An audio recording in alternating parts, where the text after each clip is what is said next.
कुछ लोग, अरे सर आपके वजह से गीत गा रहा हूँ, एक बार जोरदार ताली भैया के लिए बजा दीजिए। इन्होंने आके कहा, हाँ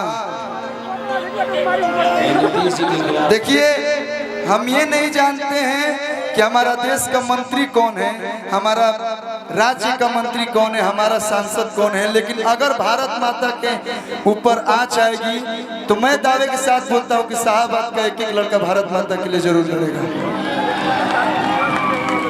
अरे की आँख जे दिखाई दुश्मन मारब मोरिया ऐलान बाटे।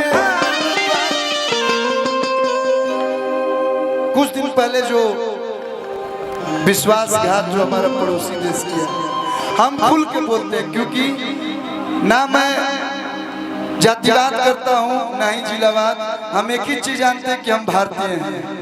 कहा भैया, हम भारत के लिए जीते हैं, भारत के लिए मरते हैं। अरे हम तो कहते नहीं प्रधानमंत्री जी से कि खाली एक बार है पूरा साहबाद के छूट दे दी, भोरे पाकिस्तान ना लो। पाकिस्तान में इसकी जो आतंकवादी लोग हैं वो नहीं दिखेंगे। अरे की आँख जे दिखाई दुश्मन, अरे की मारब मोरिया ऐलान बाटे, की मारब मोरिया ऐलान बाटे। भैया तीन रंग तिरंगा हमारा भारत माई के साथ बाटे, तीन रंग तिरंगा हमारा भारत दिखाई दुश्मन मारब मोरिया ऐलान बाटे।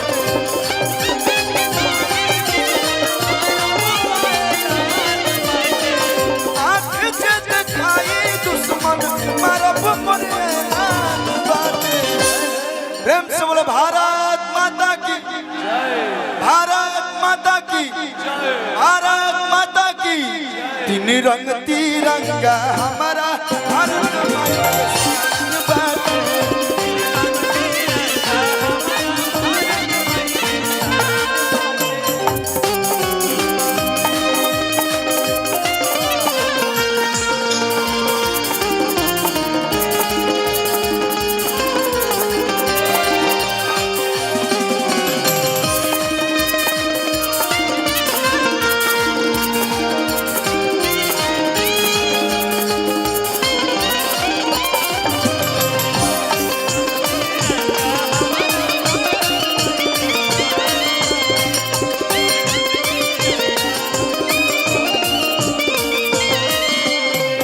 हमनी के देश की आजादी दिलवावे खातिर ना जाने कितना जवान शहीद हो गए। भगत सिंह, चंद्रशेखर आजाद, झांसी की रानी लक्ष्मीबाई, सुभाष चंद्र बोस, तुम मुझे खून दो मैं तुम्हें आजादी दूंगा। और लाल, अरे भैया अगर नाम ले चालू कर देना तो एक रात बीत जाए।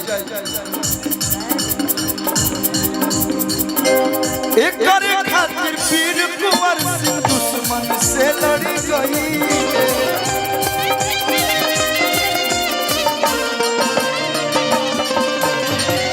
राजगुरु सुखदेव जी फांसी पर चढ़ी गई।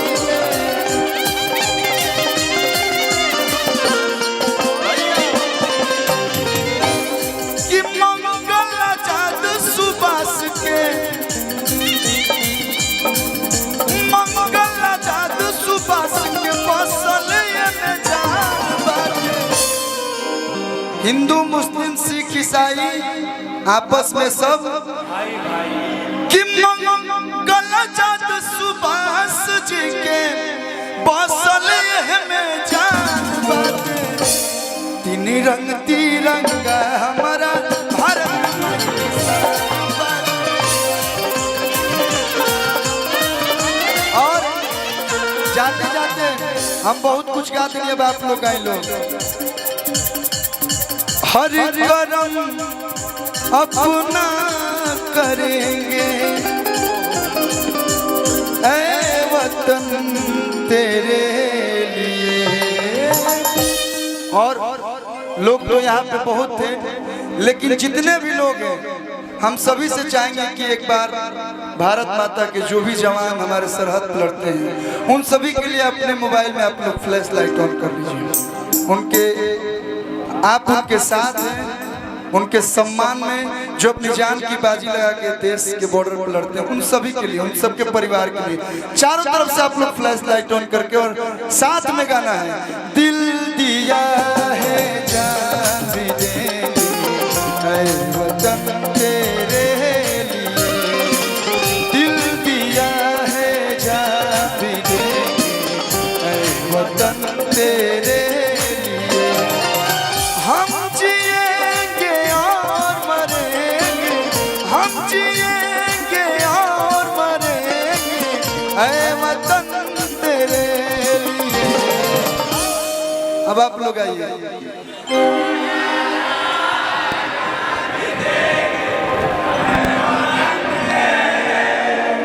भारत माता की, भारत माता की, दिल दिया है जान भी देंगे ऐ वतन तेरे लिए, दिल दिया है जान भी देंगे ऐ वतन तेरे लिए।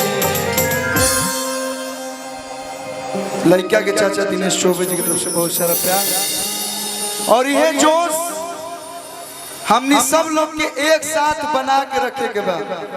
एकता में बहुत ताकत होला भैया। हमने क्या भी यादव या बाबू साहेब भगवान में उलझल बनी जा। देखिए हमू जानता नहीं कि सब लोग अपना खातिर, सब अपना जात भाई खातिर सब लोग लड़े, लेकिन जब भी देश के बात आवे तो सब लोग एक साथ बना भैया, एक साथ बानी लोग ना। तो एक बार जोरदार ताली आप लोग अपना सम्मान में बजा दिलो। बहुत बहुत धन्यवाद। और अब थोड़ा सा हम चाहेंगे कि सब भाई लोग के डिमांड पे एगो डांस के डांस हो ना तो तनिकोस के हाला करल हो तो हमने बुझा।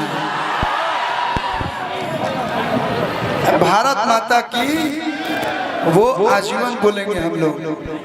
अरे जय हिंद भैया, बहुत बहुत धन्यवाद। आप लोग हैं तो ही हम लोग हैं, तो थोड़ा सा भैया थोड़ा सा आप लोग उधर चल जाइए, थोड़ा यहाँ पे डांस वांस होगा तो अब अच्छा नहीं लगेगा ना। आप इधर भी लोग हैं और तू सुना, तू होने चल जा, नीचे चल जाता, रिकॉर्ड करो तो बढ़िया से बाबू।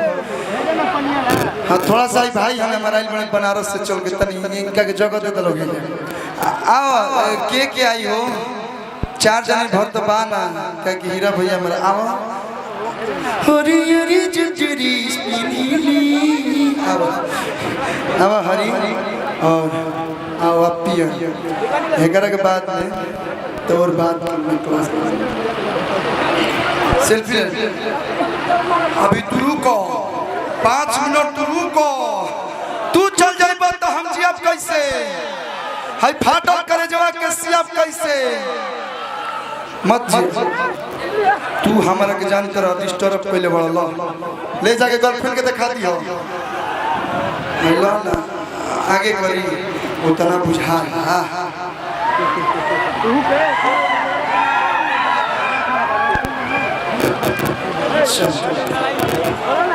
अब चलिए अब मैं लोग के हमले में सेल्फी पॉइंट नहीं हो भैया तनी धरिएगा मोबाइल। इंद्रजीत धर लागी अपन ड्यूटी पर इहो वायरल करता है घर रह रह के। इंद्रजीत मोनू बलाल, हाँ भैया रेडी हैं आप, रेडी है ना आप लोग? इधर आ जाओ तनी फुल साउंड पर, अगर साउंड हम नहीं खेल कान से बह रहे